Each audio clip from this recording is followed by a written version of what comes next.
Hi, everyone. Welcome back to another live session. As always, thank you so much for being here. In the US, we are in a holiday week. So, with any holiday week, we'll see how long we can go. Sometimes that can allow people to hop on and spend more time, and sometimes it's less time. And so, any holiday week, it's kind of yeah, we're just trying to figure out if people are going to show up, and obviously, I'm always here to show up for whoever shows up. It's a lot of show ups in a very short period of time, but yeah, let's dive in. As always, again, thank you for being here. And as people are warming into these sessions, we'll always start by going backwards and then we'll go forwards.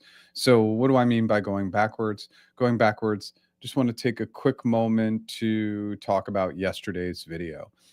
So, what's so important when we think about these hypothetical questions that we're going to get in a job interview is really addressing role specificity. And so yesterday's question, the intent was to make the question a little bit more random, but make sure that we were catering that answer to the job we're interviewing for. And this is something I talk about quite a bit. I think yesterday's video really demonstrates and shows hey, if we get a question in a job interview, how would you, what would you do in X scenario? Solving like you're in the role, well, it's the simplest and easiest trick to make answering those questions easier. When we hear questions that have a ton of ambiguity and cause us to have to dive into quite a bit of thought process, well, if we always solve like we're in the role, two things are going to happen. One, it's just going to make it easier for you. It's definitely going to make it easier for the interviewer to follow along, but you're typically interviewing for a job where you have that type of background, you have those skills. So again, it just will make everything a lot easier. So if you haven't had a chance to check out yesterday's video, please check it out. So let me highlight prompt on a couple of my services and then we'll really dive into this live session. As you're coming in, obviously let me know that you can see me, that you can hear me okay. That's always the warm and fuzzies, even for somebody who's gone live like 200 times like I have. We still always love to get that. um, in our downtime, if it gets slow today, and again, with it being a holiday week in the US, it could be an incredibly slow live session. I just really never know coming into these. But in our downtime, we'll talk a little bit about like what's going on and like the timing of jobs and can I still get a job this year. So the reason why I have this banner up at the bottom, if you are not and have never gone to practice interviews and signed up to be a member, it's literally just entering your email address. Well, you're going to be inundated with a bunch of Black Friday sales, Cyber Monday sales through next Monday, and then they'll all expire at 11:59 Pacific time next Monday. But if you haven't had a chance, go ahead and just go there, practiceinterviews.com, go to our general login, sign up page, and you can sign up. And again, we'll start blasting you with these deals. And we got some really good deals coming up. So definitely check that out. If this is your first time here, my name is Jeff H. Sipe. My business is practiceinterviews.com. I do one-on-one interview coaching, one-on-one negotiation coaching, and one-on-one career strategy. Our interview mastery course, I am so excited to announce this. And again, part of our Black Friday and Cyber Monday sale is a discount on this course. I spent about 3 to 4 weekends. It may not feel that way if you go into the course, but I spent 3 to 4 full weekends revamping the course to bring AI into it. And it needed it. It needed it because from a time and efficiency standpoint, AI was just going to make your interview process faster. I completed that on Sunday. I was very happy to have it completed, but I think the course, which was already really, really great in my opinion, got better with that AI component. And of course, in correlation with that, we have our AI practice interview tool, still getting a ton of great feedback. Wow, we are shipping so many new features. And if you've signed up or considered signing up or you've done the free practice, we have so many new bells and whistles. Like the tool is getting really, really amazing. I'm really proud of it. It's been live for 9 months now. So it's been a long time and a lot of work and a lot of money. All right, let's dive into questions. If you like what I'm doing today, smash that like button. If you've never subscribed, I go live 9 a.m. Pacific time every Tuesday, new original long form content every Monday. Let's dive in. Any and all questions, comments, thoughts, everything's on the table. Thanks for being here. Hey, thanks for visiting from India. I know it's late there, so I appreciate it. Hey, Mark, good to have somebody from Austin, as always. Okay. Hey, Jeff, completed 3 interviews at GCP, and I was told I was their second best candidate. Someone else was offered the position. Okay. Since all 3 interviewers said yes, they've set up a coffee chat with another hiring manager for a similar role next week. What should I expect? We can see and hear you fine. Thanks again for continuing to do these sessions. Awesome. So the number one item going into this coffee chat is, first of all, just be ready for anything, right? Like, and I know that that's kind of common sense, but we don't know if you're going to get like tough interview questions, behavioral, hypothetical, but like typically what happens in these coffee chats is they tend to be more casual. They will ask you questions like, well, what's your strong interest in the position and the organization? Tell me a little bit about yourself. So really good background on answering common questions is going to be absolutely critical to your success. The other piece, everybody knows, if you've been here before, I talk about this. You can see I'm standing. So if you are physically capable of standing, there's a reason why all professional speakers stand and they don't sit in a chair when they talk to you. Why? Energy, excitement, enthusiasm. So come in with that great energy, that great presence. And you may even want to practice this with somebody else. And then the last piece, I cannot emphasize this piece enough. And it's the missing piece of the puzzle in all interview coaching. There is only one great type of question when they open it up to your questions. That's to get them talking about themselves. Go back to the most famous and classic communications book that's ever existed, Dale Carnegie's How to Win Friends and Influence People. When people are talking about themselves, talking about what they care about, what matters to them the most, they like you more. And so at the end, just what do you love about Google? What do you love about your job? What's the coolest thing you're working on right now? How do you like interacting and working with your team? Love, like. We're talking about these positive aspects. In life, people will like you more if they spend the majority of the time talking, and especially talking about themselves. It's a really critical data point, and it's an opportunity to take strong interest in that other person. Why? Well, I'd only want to work for somebody who showed and demonstrated positivity. If they started talking negatively about their team, about the organization, well, then that's going to be an instant indication that I don't want to work for them specifically, right? So, lots of great opportunities, but just energy, excitement, enthusiasm. And again, that's why I recommend standing.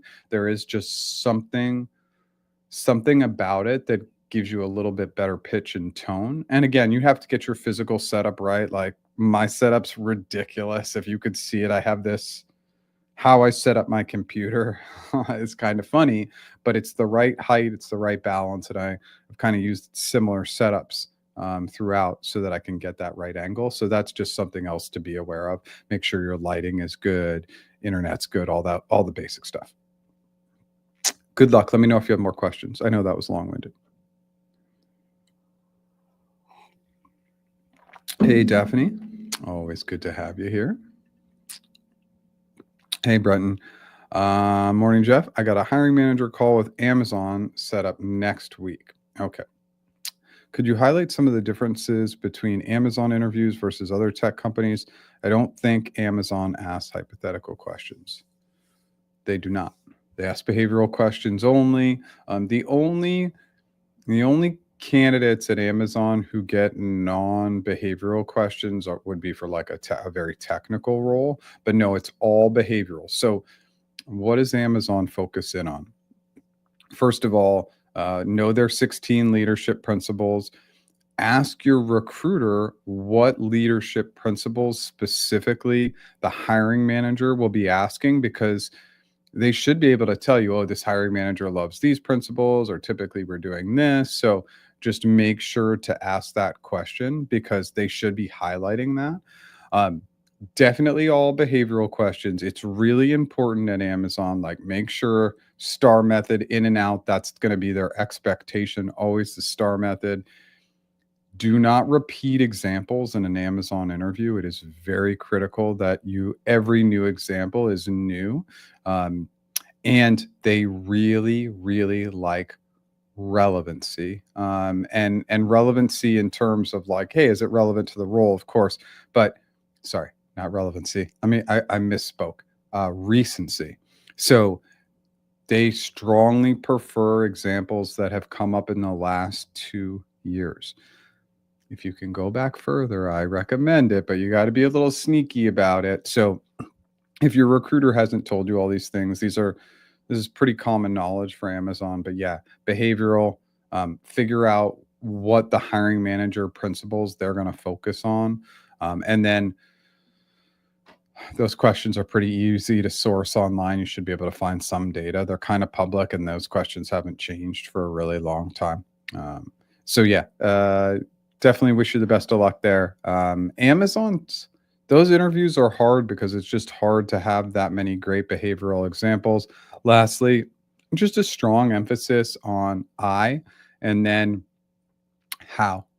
Make sure that the biggest challenge, well, I see a lot of challenges on the behavioral question side, and since we don't have any additional questions, I'll just dive right into that right now. So, um, let's talk about behavioral answers. This is valuable for anybody who's here. So, first challenge with behavioral answers is context. I don't know what the heck you're talking about. It's really, really important that when presenting behavioral answers, just understanding somebody who's external to the organization, they can't see it, they can't feel it. So you need a couple of specific details to get them visually connected. But really, all you're doing is you're stating the role and company, you're stating the challenge in 2 to 3 sentences, and then you're stating what you were tasked with in a timeline. All right. So I was tasked with making sure we solve for X in a 3 week period of time. Set that stage. Think about your situation and task at around 30 to 40 seconds. Then, as you get into your actions, again, Amazon's going to look for a lot of eyes, right? So when we talk about eyes, that's your what's in house. So your actions are, here's what I did. I started by planning. And so that's your what. And then you kind of indent to the how. So it's like, started with planning, and I went about planning by diving into X data, chatting with Y stakeholders, and coming up with Z plan, which was daily stand-ups, dashboards, whatever it might be. So really go from what you did into how you did it, and then the results. This is the tip I give to all my clients. The results. Think about the results like the end of a good book or the end of a good movie. The end of the book or movie is great. We're going to recommend it to all of our friends. If the ending wasn't that great, we didn't like the whole thing. So people back off of results. They just don't give the results at all. The results are incredibly weak. Results need to be strong. We end strong. The results were, we saved $30 million per year for this specific client. And because of that, they became a reference client that got us 5 additional new clients. But the biggest win was the process that we set up working for this client became repeatable across all regions globally. Boom. That repeatability, that huge win at the end, even if the 30 million and the 5 additional clients wasn't enough, it's the way you got to do it. So, I know that was long-winded, but we're slow today, so I went deep, and hopefully that helps. And yeah, hardware TPM, that's great. Again, TPM roles are getting hotter and paying more lately. So just make sure that when you get the offer that you're negotiating pretty heavily. And obviously when you negotiate with Amazon, the big ones are the year 1 and year 2 sign-ons. Those can be heavily negotiated, and of course the equity. Hey, Jeff, please remind how long we should be practicing for final rounds, i.e., 16 hours for AWS. I'm concerned that I'm in the last batch of candidates. Yeah, so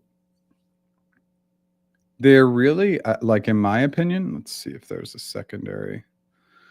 It's going to be part of a loop over a month ago. Partially recruiter mistake, sending wrong video link. Offers already sent now, and I'm being compared with many other candidates. Thoughts? So let's go back to this.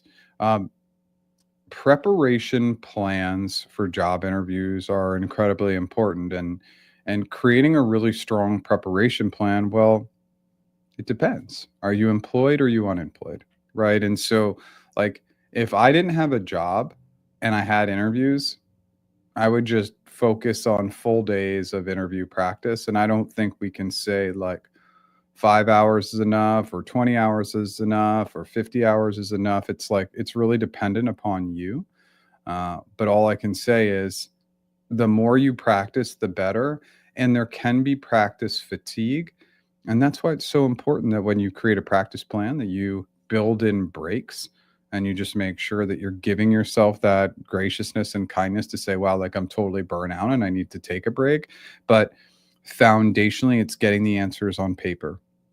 Then it's using tools to identify how your answers are doing. Of course, we have that AI practice interview tool if you'd like to use that. I definitely recommend hiring a coach or practicing with friends just to get those verbal sessions out and done. That's going to be incredibly helpful as well. But for a practice plan, again, it's do you feel ready, and understanding that even if you probably did hundreds of hours of prep, you're never going to be 100% ready, right? Because we don't know the exact questions that are going to be asked. We don't know how our interviewer is going to react. There's just too many unknowns, too much ambiguity. But I would say there's no set amount of hours. And if anything, people, I would say the vast majority of interview candidates underestimate the amount of time they need to spend.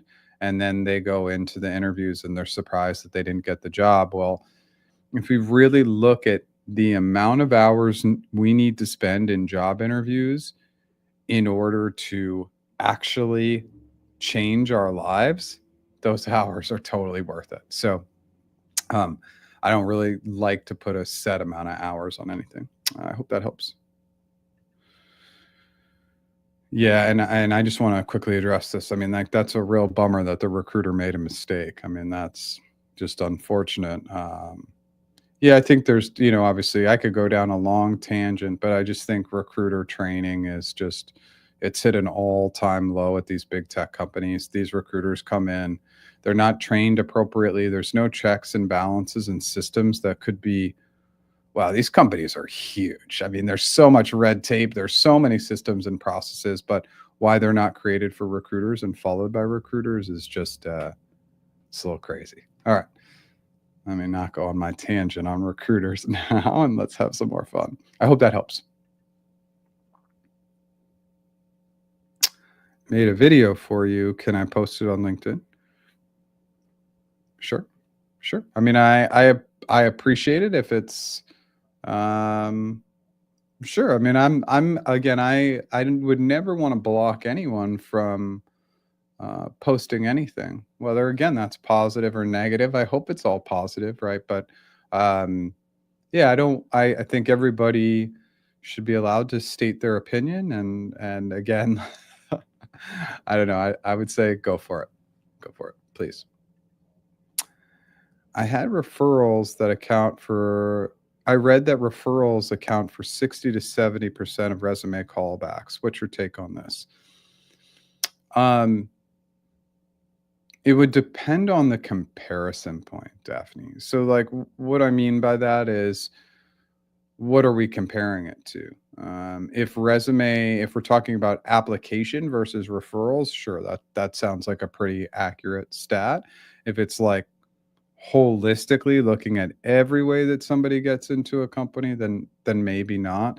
And I'll just tell you that all stats, this is all like fake news. Like all the stats you see on these websites about like it's just all fake news. There's just no way to accurately predict this stuff. It's all just a best guess. But referrals help. You're a known entity, and again, I've talked a lot about this, but easy apply and the ways that we can apply to jobs now just made it way too easy to apply. So what does that mean? If there used to be 100 applications, now there's 1,000 applications.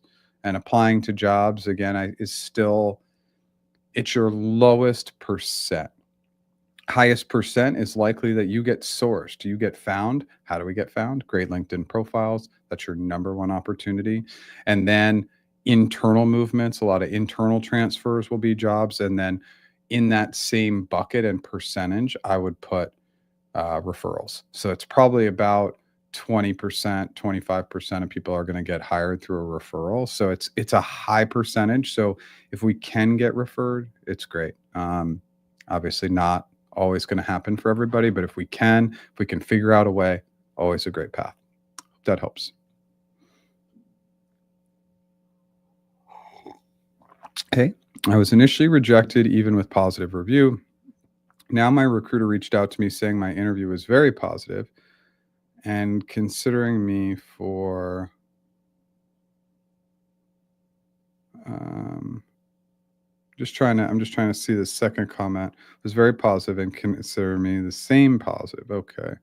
So they don't have to sponsor me. So do I need to do interviews again?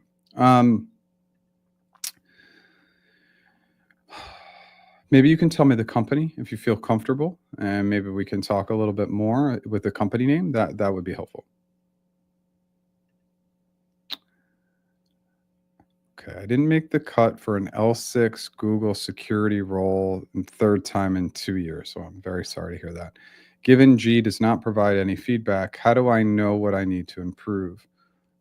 Is there a point trying again, G favoring internal folks? Um, so okay. So yeah, they typically don't provide feedback. That's very common.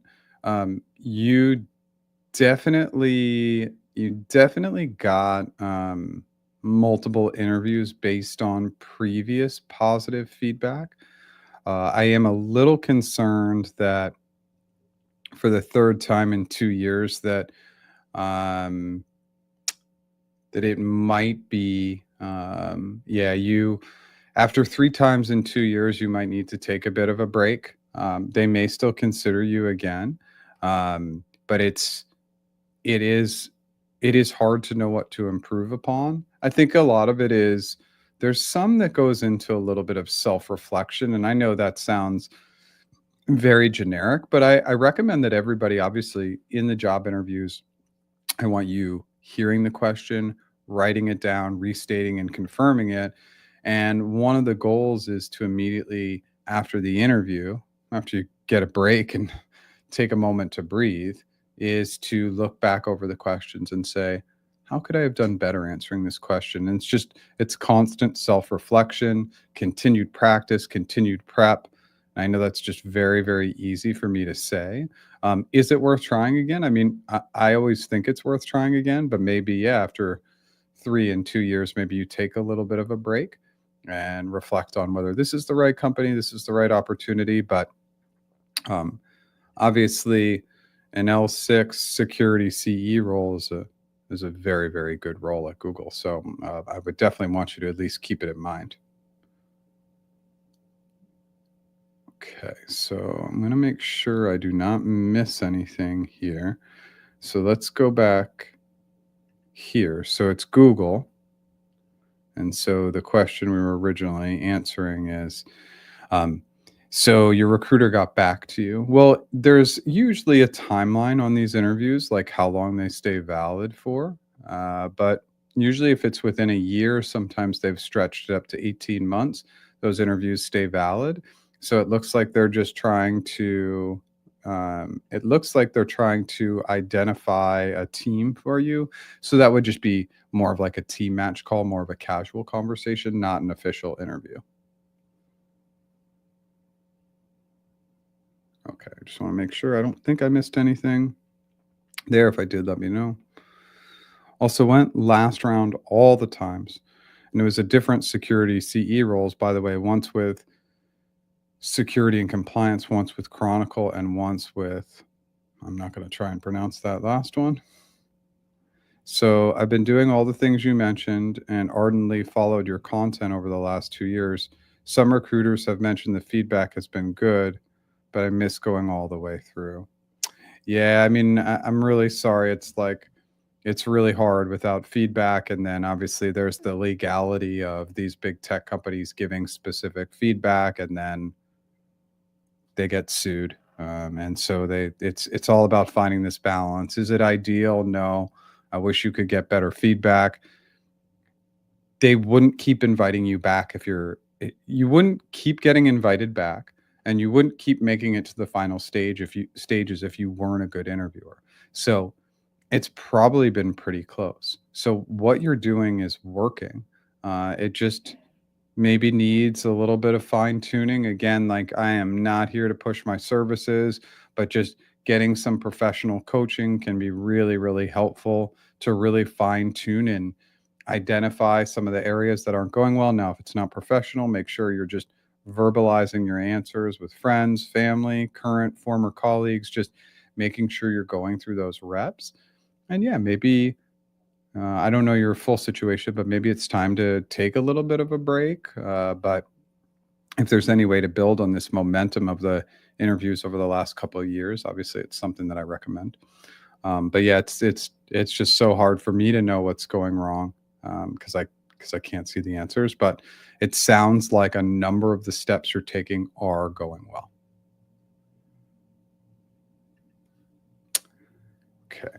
For GCP L7 delivery executive position in Austin, what's a good anchor to start with? Does anchor include base plus bonus plus RSU in year one? Delivery exec, Austin. Okay, so this is great. Like, we actually haven't been getting a lot of these salary based questions. So always role type, level, location is really helpful. Delivery executive, I mean, this is probably going to pay Austin L7. I'm thinking that this role will start probably like for year one's going to probably be somewhere in the fours. So I'd probably anchor in the high fives. Um, I don't know if I'd go into the sixes. I don't think that that's like a huge challenge, but I'd probably anchor in the high fives, like 580s, low 590s. Maybe something like that 587-ish number would be good. It's going to be pretty high, but I would still go pretty high. I feel like delivery executive, I had one of these. Just trying to think. I'm thinking like low fours probably, for the Austin market. So I don't know if that's 100% accurate, but I would be anchoring in the high fives. And so just figure out the calculation of what that looks like. Obviously, the salary band is going to be listed. It's Austin, so you're not going to hit the top of that base salary band, but you can anchor at the top of that band. You can even go a little beyond it from what you see online. Obviously, the bonus, for a delivery executive, it was probably like a sales incentive there. So, like, you would want to understand what that target percent, if it's not the standard 25% for an L7, and then do the math on what the equity is going to require to get you to those high fives. And lastly, all I'd say is, like, you can go to practiceinterviews.com, scroll to the bottom, free resources, and I have that offer template if you want to kind of do the math on that. I hope that helps. But hey, if that's the role you're going after and that's what you're getting an offer for, that's fantastic. L7 coming in externally as an L7 at Google. It's incredibly challenging. Yeah, it's really, really hard to land those roles. So that would be awesome. And of course, if you need the help, I'm here to help. Okay. It's Google. Okay. Same role, different location. Okay, cool. And if you're open to that different location, I think that's perfect. Okay, let's take a quick pause moment. We're about to come on the 30s, and I always prompt on my services for 30 seconds when we hit the 30s. We're also out of questions. So if you're here, coming into a holiday week in the US, and just as we hit the end of the year, these lives tend to get a little bit slower. All good. I just want to encourage you, if you have any thoughts, comments, questions, you just want to say hello, come in there, come in here, throw in these comments. Let me prompt on some services, and then if there's no comments when I come back, let's just talk a little bit. I'm actually going to pull up a calendar on my timeline, and we can talk a little bit about, can we still get a job this year? So if you have not done this, just make sure that if you haven't signed up at practiceinterviews.com, it's just a general sign up. You're just entering your email. And what does this do? It only does two things. It means you'll get a monthly newsletter and that you'll be included in flash sales. And of course, this is a big sales week for everybody. So you'll be getting Black Friday and Cyber Monday deals hitting your inbox as soon as, I think there's another one going out at 10 a.m. Pacific time today. So if you haven't taken that step, practiceinterviews.com, top right corner, you'll see general sign up login. Go throw your email in there. We're throwing out some really, really great Black Friday sales. If this is your first time here, my name is Jeff H. Sipe. My business is practiceinterviews.com. I do one-on-one interview coaching, one-on-one negotiation coaching, and one-on-one career strategy. That's resume and LinkedIn. The interview mastery course. Final updates were finished yesterday. I infused the entire course with AI training modules, specifically using GPT. Look, it needed it. And it was a ton of work and not the most fun time for Jeff, but super valuable. And with these sales, we are going to be offering that course at a significant discount. So something I definitely want you to take a look at. And of course, our AI tool is rocking. I will do a much better job of emailing out the community new features because we've launched 4 or 5 major features in the last 3 months. And I just kind of want to let everybody know what's going on with the tool, from analytics to a leaderboard to our modular feedback, to perfecting the ideal answer. We've spent a ton of time making sure that this tool is a global best in market tool. And so if you haven't checked out that tool, it's just app.practiceinterviews.com. All right, let's get back to questions. If somebody I connected with back in early October said there will be new positions aligned with my role and experience at an AI-focused company, but has been silent since then, how often should I chase him? Somebody you connected with. So somebody you connected with is giving me the sense maybe that you don't know them that well, but I'd love a little additional context to be more helpful. When it's somebody we don't know really well, we want to find absolutely that balance of, look, we got to be aggressive if we need something or want something. And of course, most people who are on this chat like know that I have a giving first philosophy and I like to play a longer term game. But sometimes when we have somebody who's willing to help and help us now, we got to push the issue a little bit in a really gracious and kind way. But now if it's early October and now it's late November and you haven't really heard back, I would just do a check-in and say, hey, it's a holiday week. This is probably a terrible time to reach out. Or you do it right after the holidays and you say, hey, how were your holidays? But definitely make sure you're poking a little bit. It's going to be important. I hope that helps. Hey, Jeff, I'm having an RRK interview tomorrow. I prepared around 7 different STAR frameworks. And I'm also prepared for hypothetical questions, prepared CFAS structure for possible questions. Okay, awesome. What kind of questions can I expect to face? Tell me about yourself. Why Google? All right. You have an RRK interview. I mean, I'd love to know the role if you feel comfortable sharing that. But it's great that you have 7 different STAR examples, so behavioral examples. That's great.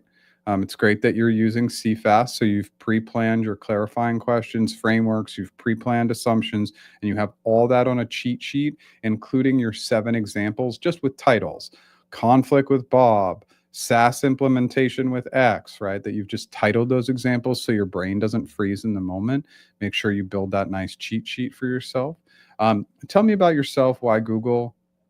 Maybe, maybe not. It's really interviewer preference. And if you do get those questions, 1 minute or less, and focus on a rule of three. I did a recent video on my YouTube channel that you can find if you scroll just recent uploads on how to answer common questions. But don't don't get away from their agenda by making those answers super long. But what kind of questions can you expect? Yeah, most RRK interviews are going to be a mix of behavioral and hypothetical. And then if the role is technical, it will have some technical questions in there as well.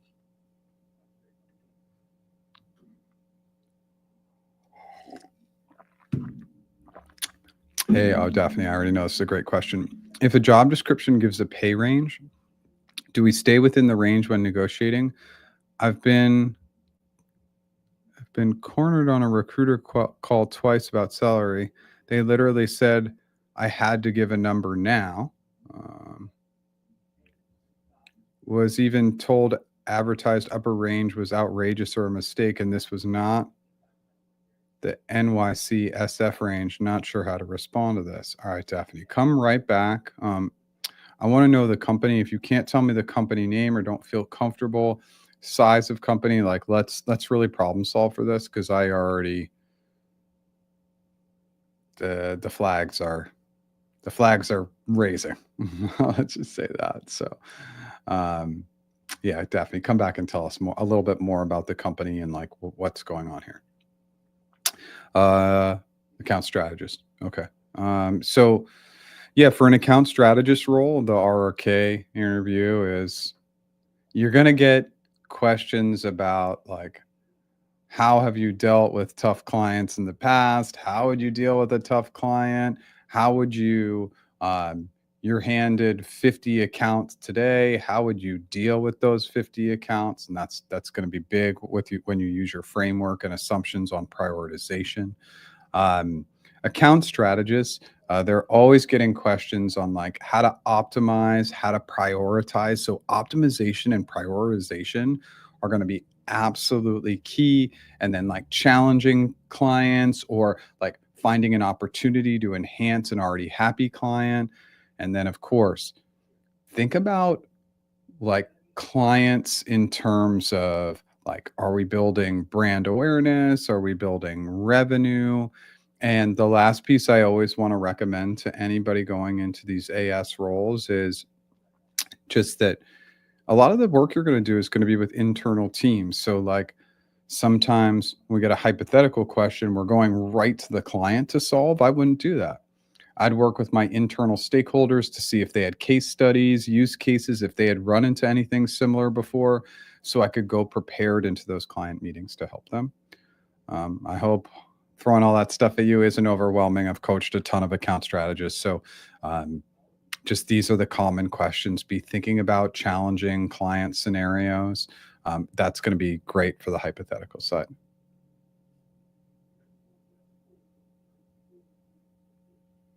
Okay, so I'm going to come back to all the questions I'm skipping right now. I'll come back to them in a second. Okay, so this is from Microsoft. First recruiter was at Google. I was asked, first recruiter call was Google. I was asked for full comp estimate. Microsoft. So the interesting thing here is that like, I would agree with the statement that the recruiter is making is like, even the upper ranges of these base salaries for San Francisco and New York markets, like sometimes they're just like definitely outside of the range of what they're going to pay somebody coming in initially at these companies. Getting pressure though to give your salary, I've never experienced Microsoft or Google rescinding an offer because you didn't give those numbers. I would just continue to default and like, let's say your recruiter's name is Jane. I would just say, Jane, I haven't had an opportunity to meet with the team and talk with the hiring manager and learn everything about the role. So I'm not prepared to give that. And if they say you must or will stop the process, then at that point you say, well, I'm a little surprised by that because I have friends at Google, I have friends at Microsoft, and they've told me that I do not need to provide that. Is this a change? Is this a change in policy where you stop the process if candidates don't give their salary expectations? If we put them If we do that to them, they're going to be in big trouble because they can't stop the process at these big tech companies because you do not provide numbers. Deflect, deflect, deflect, and just say, "Hey, I'm not ready. I get it." And there's also a little bit of acknowledgement. Hey, it's their job to get these numbers. I would press you for those numbers. And I would just say, "Hey, like, what are you thinking about?" I would ask you definitely in the first conversation, 100%. I'm asking you about comp, right? But then I'm going to continue to ask you about comp in a really nice way, though. I'm not going to say I'm going to shut down the process or anything, but just deflect. And then again, if they get really aggressive and say we can't move forward, say, "I'm really surprised to hear that. I have a number of friends at Microsoft who have given me guidance to not share numbers. Have you changed your process or philosophies?" Because then they're going to have to back up the fact that they're doing something that the company doesn't really stand by. Whew. I hope that helps. I know this is a lot. And then when it comes to like anchoring, will I anchor outside of the base salary range? Sure. And of course, these job descriptions, it's confusing because they're giving a base salary range, but we know that all these big tech companies, you're going to have a yearly bonus, you're going to have equity, maybe a sign on. So I don't get too concerned with the base numbers, just knowing that big tech in general pays a little bit lower on base, but total comp's obviously good. And of course, when we compare Google and Microsoft, there is no comparison. Google always crushes Microsoft in terms of comp almost all the time.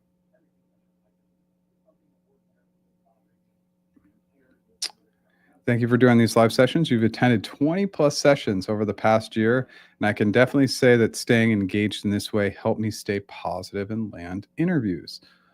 Amazing. Yeah, there's something about the well, there's not something. It's the first person that I really learned the power of repetition from was Tony Robbins.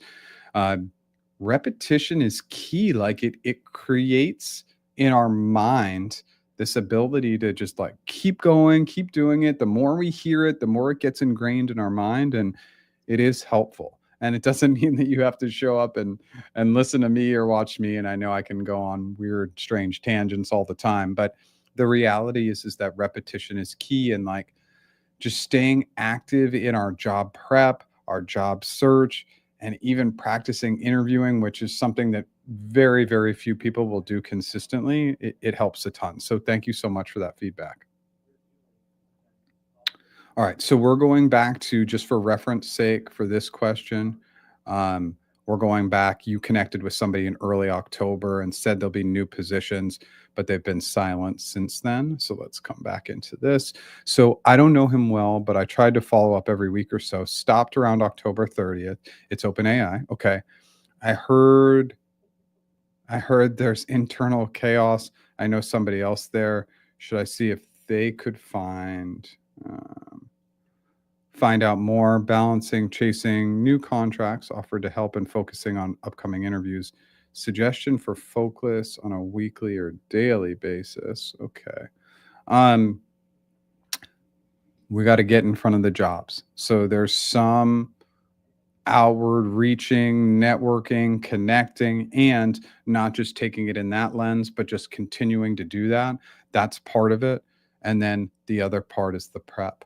Uh, the prep's not really all that meaningful if we can't make the connection. So find the balance. If you have enough irons in the fire, then I would say default to more interview practice and prep.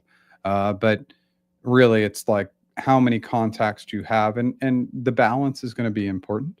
I hope that helps. All right, sorry everybody. I am just jumping around quite a bit. I skipped, skip. Now I'm coming back to things. Okay. Do you have a take Do I have to take interviews again for the same role if different initially rejected in previous location despite positive feedback? It all depends. Like quite often, interview feedback can be repurposed. If it's the same role, the location is irrelevant, right? Like if I'm going after a customer engineer role in Singapore or Warsaw or Mountain View, it's all the same. It's the same job, right? Maybe a slightly different client base, but that's why they will do an informal hiring manager team match call. So, um, No, it location should not be impacted at all, and you should be able to repurpose interview feedback. Sometimes they maybe just want to redo an interview, but like again, they'll let you know about that. But most often, if the interview feedback is positive, they're just going to try and find you a match with a hiring manager who has an open role.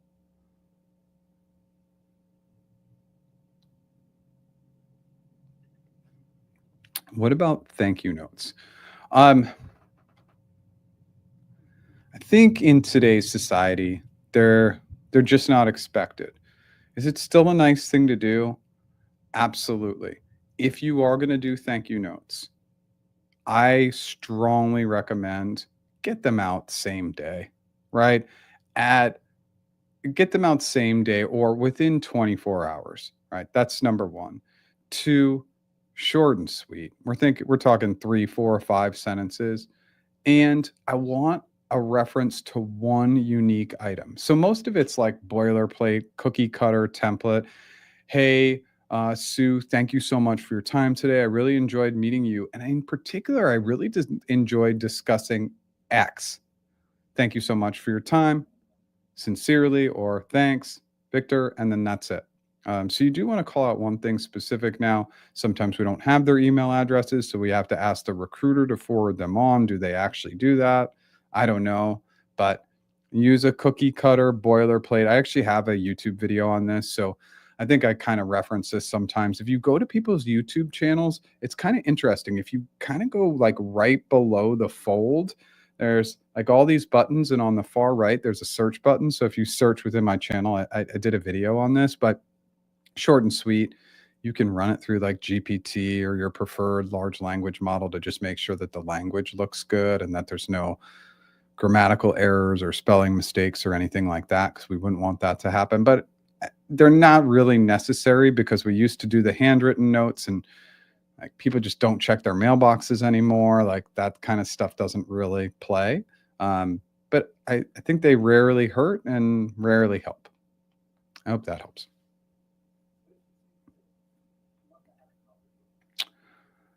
I'm in team match for 3+ weeks with 0 calls, and last week for 24 offers is next week. Should I accept that I won't get anything now due to the holiday season? Okay, so I think what we're saying is I'm in the team match for 3+ weeks with 0 calls. I'd like to say that that's uncommon, but it's actually relatively common. It would depend on the role. And last week for this is the part I don't understand. And last week for 24 offers is next week. I'm a little confused by that statement. Should I accept that I won't get anything due to the holiday season? And that's an absolute like, no, we just don't know. Just because it's slow to begin with doesn't mean that things won't pop. So I wouldn't say that you won't get anything, but I think if there's something else I need to clarify there, I'm a little confused by the second half of that first sentence. You are welcome, Daphne. Okay, I think I answered this, but yeah, I'm just gonna pop this up. Um, it's again, location is irrelevant. What does the hiring manager look for in team match? Well, every hiring manager looks for something different, but I'm going to tell you, I'm going to look for somebody who's energetic, excited, enthusiastic, positive, gracious, kind, and asks about me, and has great answers to tell me about yourself, why the company, good answers to really basic questions that are strong and concise.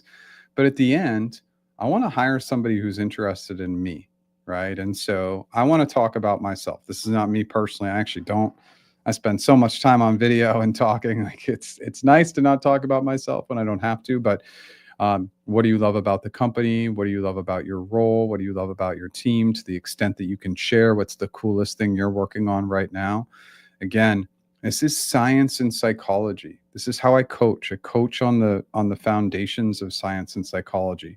People like you more when they talk about themselves. So all these other crazy questions that people put on YouTube or TikTok or on Google to say, ask these questions at the end of an interview, they're all about they tend to be very I focused, where I want to be very focused on the person I'm talking to.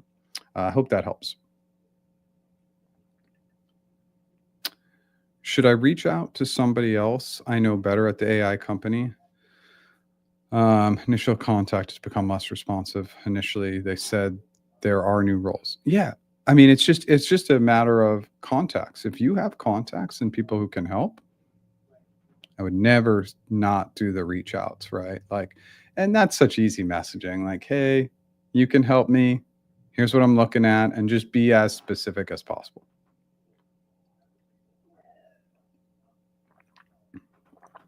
Oh, sorry for the confusion before. So the role is for 2024, and the last date for accepting an offer is next week, meaning that if I don't have anything by next week, I'll be dropped out from the application.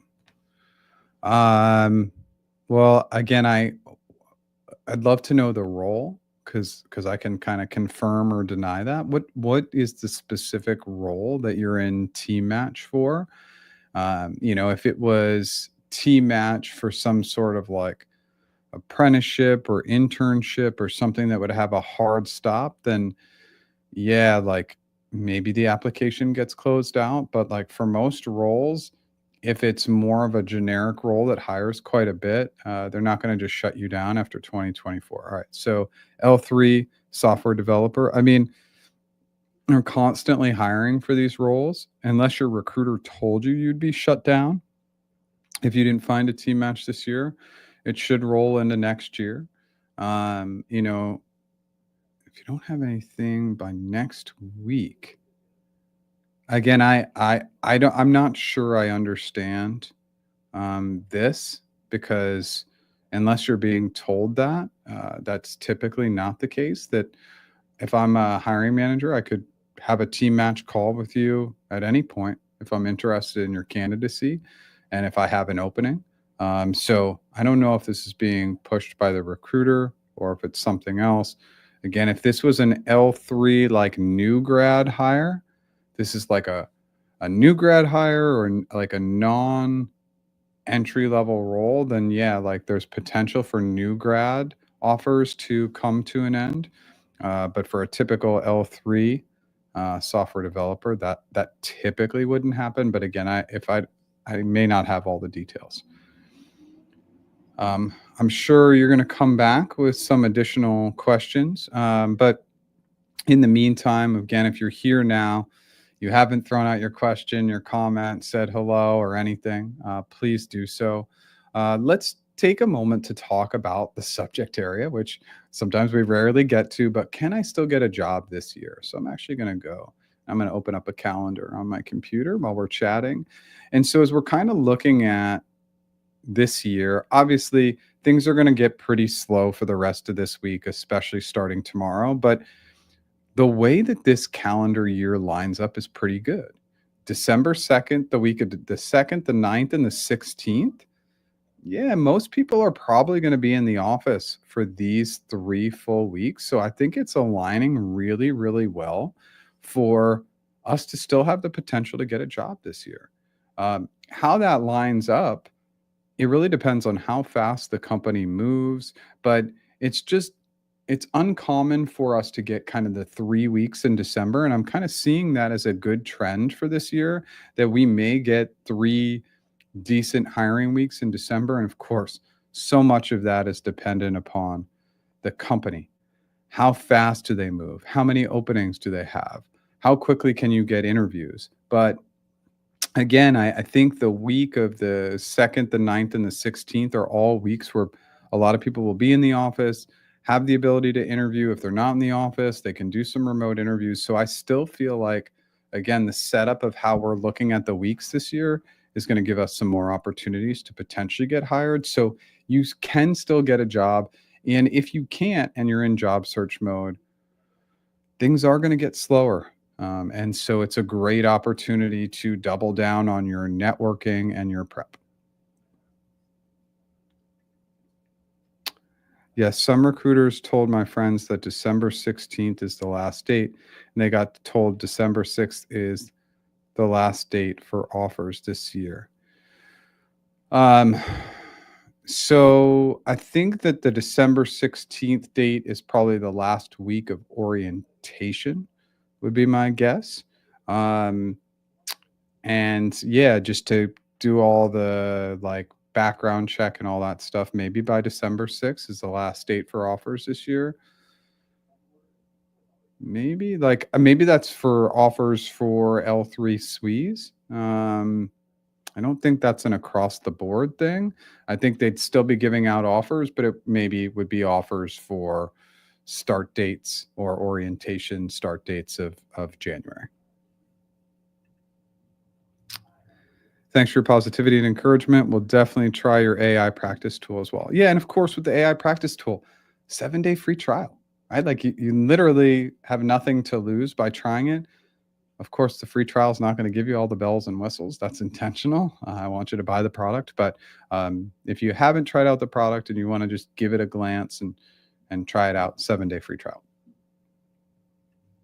I mean, Google Team Match since beginning of October. I'm not sure if I will be prioritized in 2025 early grad positions. Yeah, it's the Team Match thing is. I think that first of all, no, you won't probably be prioritized, but you will still definitely be considered. The team match is it's tough.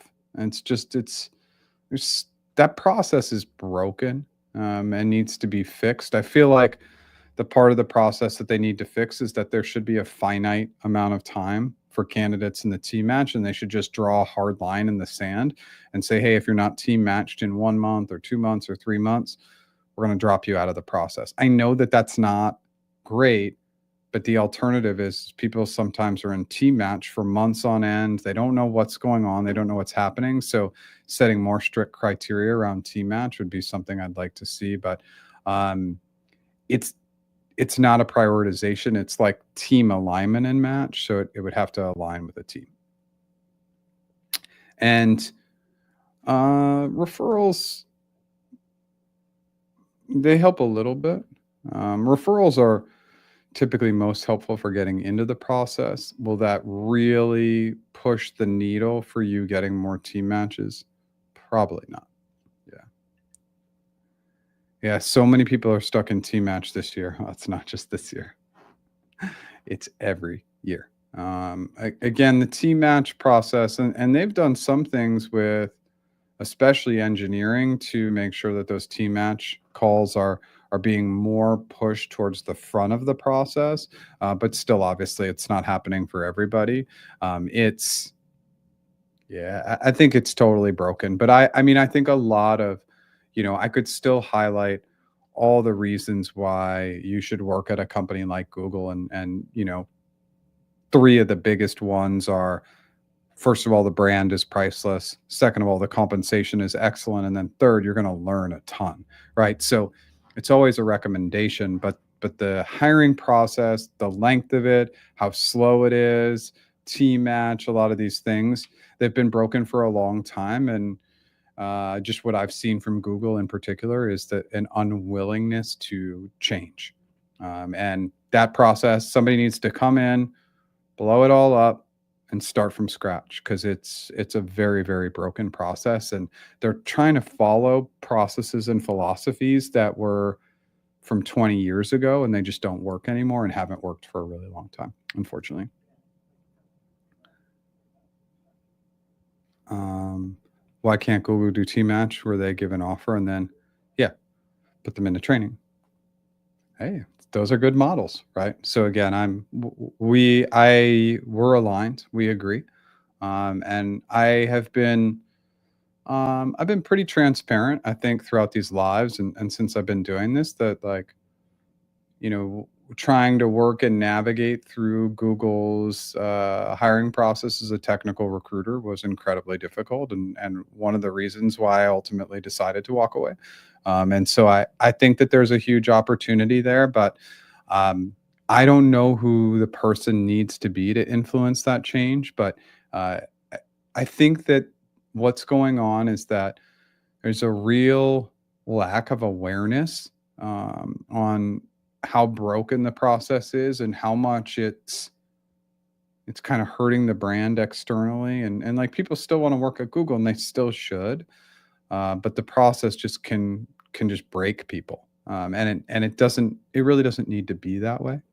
And that would be my guidance and has been my guidance. And I've shared this guidance with leadership at Google multiple times. But I don't know that they want to listen to Jeff H. Sipe from Practice Interviews. So again, that's a tangent and not really important. But everybody feels this pain, and yeah, there's some opportunities and some of the ways that other companies do it. Like I love that Amazon does more of a team focused. I love that Meta just gets you into training and finds you a team. Like I think those are better processes, in my opinion.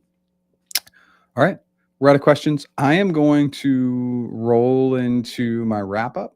And then if any additional questions come in, I am more than happy to answer them. So we are going to, right now it's 10 a.m. If you are currently a member, and there's a membership really, you just give me your email and I'll send you a monthly newsletter and then I'll send you flash sales. If you haven't done it, go to practiceinterviews.com, top right corner, you're going to see a general sign up login. Throw your email in there. We're going to get some seriously great Black Friday and Cyber Monday sales on everything. My interview mastery course, sales on the AI tool.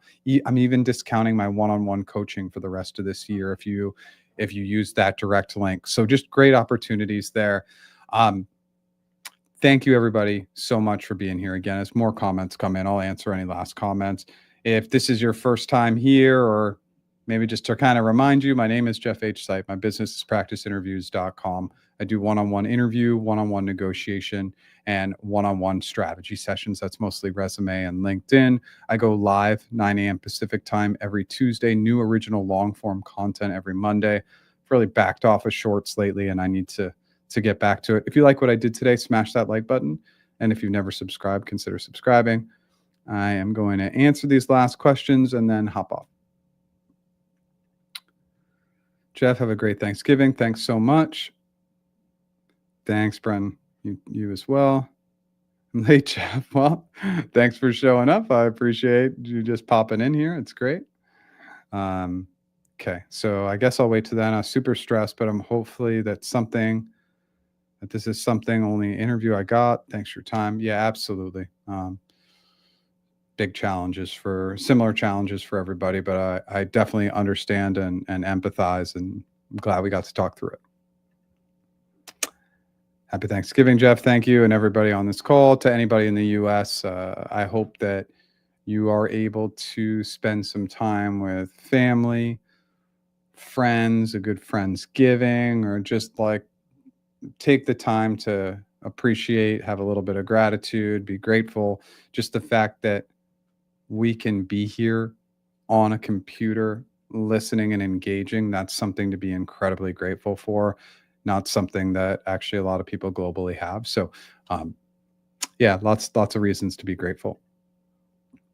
Jeff, I signed up a few months ago on the website, but I haven't seen anything since and checked junk.